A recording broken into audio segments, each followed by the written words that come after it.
রাজধানীর একটি হাসপাতালে সুস্থ ফুটফুটে সন্তান প্রসব করেন এক মা। মায়ের অসুস্থতাজনিত কারণে কয়েকদিন হাসপাতালে থাকতে হয় সেই নবজাতককে। আর এই হাসপাতালে থাকাটাই হয় তার জন্য কাল। ছত্রাকের ভয়ঙ্কর সংক্রমণে জন্মের কয়েকদিনের মধ্যে নিভে যায় ওই নবজাতকের জীবন প্রদীপ। নানা পদক্ষেপে প্রাণান্ত চেষ্টায় বাঁচাতে পারেননি চিকিৎসকরা, কারণ দেশের হাসপাতালগুলোয় ছত্রাক সংক্রমণ নির্ণয়ের ব্যবস্থাও নেই। আর হাসপাতালের শয্যা থেকে যে ছত্রাকের এমন ভয়াবহ সংক্রমণ ঘটতে পারে সে বিষয়টি ছিল সবার অজানা। ছত্রাকের এই সংক্রমণের হার নিবিড় পরিচর্যায় সবচেয়ে বেশি, যা নিবিড় পরিচর্যায় থাকা রোগীদের মৃত্যুর অন্যতম অনুষঙ্গ।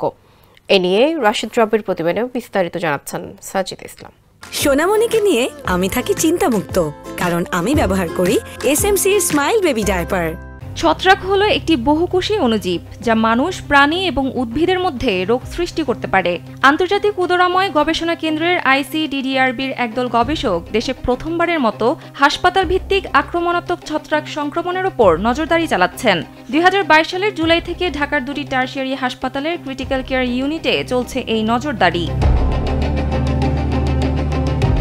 যার অংশ হিসেবে ছত্রাক সংক্রমণে সংবেদনশীল কেস হিসেবে চিহ্নিত 992 জন রোগীকে তালিকাভুক্ত করা হয়েছে। এসব অনুসন্ধান নিবিড় পরিচর্যা কেন্দ্র বিশেষ করে ঢাকার দুটি টারশিয়ারি পর্যায়ের হাসপাতালে প্রাপ্তবয়স্ক, নবজাতক এবং শিশু রোগীদের মধ্যে প্রাণহানিকর ছত্রাক সংক্রমণের উচ্চ হার প্রকাশ করে।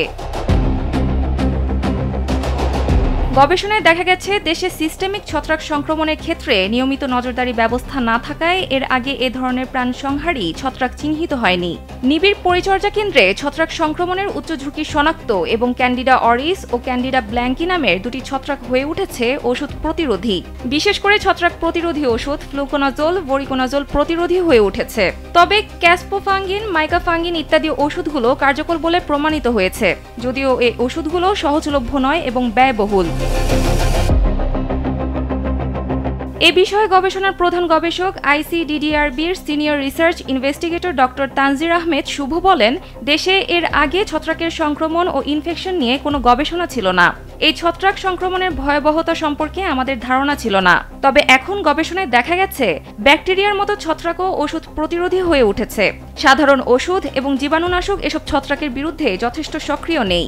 এক্ষেত্রে জরুরি ভিত্তিতে সংক্রমণ প্রতিরোধী ব্যবস্থা জোরদার করতে হবে, অন্যথায় ছত্রাক সংক্রমণ ভয়াবহ রূপ নিতে পারে।